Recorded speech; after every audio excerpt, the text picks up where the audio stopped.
মেয়ের জন্য জিওল মাছ রান্না করছি। তার জন্য জিওল মাছ 2 পিস, আলু, একটু গাজর আর 2টো ফুলকপি দিলাম। আর এই যে আদা জিরে বাটা আমি একসাথে দিয়ে দেবো। হলুদ নুন সব একসাথে দিয়ে একসাথে বসিয়ে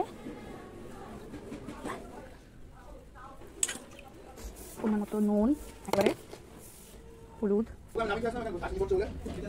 কড়াইতে অল্প একটু তেল দিয়ে দিয়েছি, এবার একটু জিরে ফোড়ন দিয়েছি,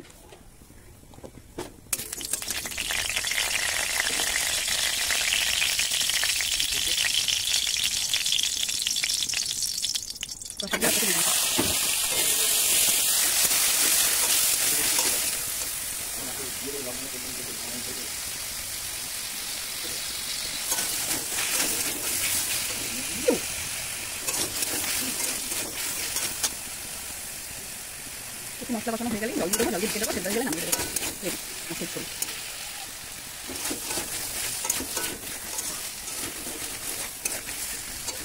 এই যে জল দিয়ে দিয়েছি, এবার ফুটে উঠলেই সেদ্ধ হয়ে গেলে সবজিগুলো নামিয়ে দেবো, ব্যাস রেডি।